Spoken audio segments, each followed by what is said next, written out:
Por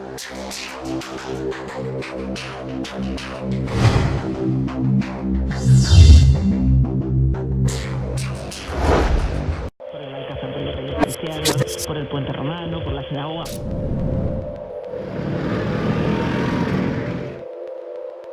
When you want to watch a movie or a TV show, you know what to do. You tap your fingers, and within a few seconds, you are watching whatever you want. It's frictionless, it's easy. But in some places, it's not so easy. Acá no tenemos televisión extranjera, acá es televisión nacional. Officially, there's one source of permitted media in Cuba, and it's the state. ¿Por qué? No sé, no está en mis manos. Solo sé que así funciona. But Cubans found a way to work around this media blockade to distribute the latest in global entertainment to the entire country, coordinated entirely by an informal market of underground data traffickers, based both in Havana and the United States. It's the fruits of the internet without any of the guts. Un señor se dedica a bajar las series, otra gente se especializa en bajar películas y otras personas en videos, otras la música y así van recopilando hasta que van armando 1 terabyte. Once all the latest media from around the world is gathered onto one hard drive, the top dealers in Havana will prepare it for distribution. This extensive collection of digital media is affectionately called el paquete semanal, the weekly package. Bueno, eso me lo dan a mí. O una persona que lo coge de otra persona que se lo coge a esa persona y así es. Al final es una cadena. Vale dos cubos y uno lo que hace es llenar un USB. ¿Hay mucho dinero en todo esto? Pienso que sí, para los que están arriba, pienso que sí. Es un negocio.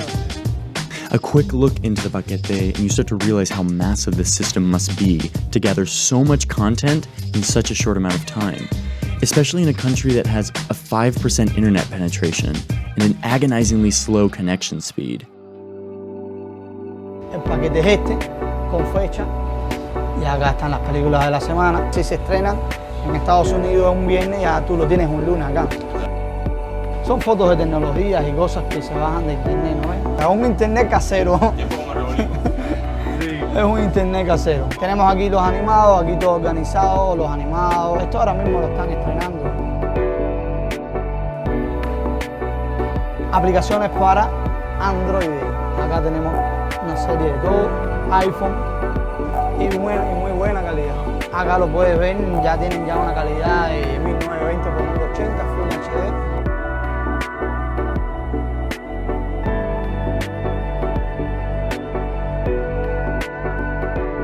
So who's behind all this? It's definitely not one person, but somewhere down the chain there has to be a source of all this information.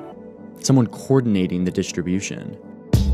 I found a couple of 20-year-olds who make their living hustling Havana's streets, participating in the thriving industry of shadowy odd jobs. Between driving taxi bikes without a license and giving unofficial city tours to European visitors, these guys move el paquete between distributors from time to time. They led me behind the scenes in Havana, where I saw how the paquete makes its rounds every week. The distribution centers are usually in the back of cell phone repair shops or DVD stores. Hardware flowing in and out of these places doesn't attract unwanted attention. Distributors were understandably not keen about appearing on camera, but they showed me their operation and explained how clients come to their shop with a weekly order of digital content. They told me that American TV shows are in some of the highest demand, but some people show up with an empty hard drive every week and transfer the whole entire paquete. Everything from iPhone apps to indie documentaries. After poking around, I finally worked my way up the chain to discover who is coordinating this massive enterprise. They call him Danny Paquete, and he agreed to meet with me.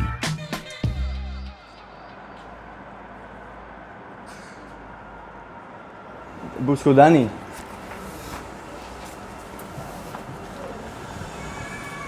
Perfecto, ya. Oye, gracias, Antonio, Que tenga buen día.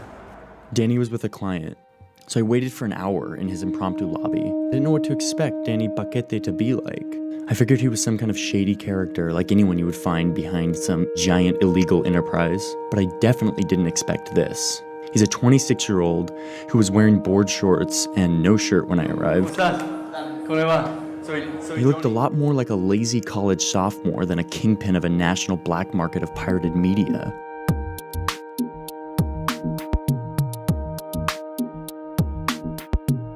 But after 5 minutes of sitting in his office with a client in the room, I quickly gained a respect for Danny and the media machine that he's running. As Danny's 40-year-old assistant helped load the hard drive of a local distributor, I watched a live feed of the popular Spanish network Telemundo digitizing on the screen. Danny must have a hidden satellite and a fake water tower on his roof, a fairly common Cuban practice.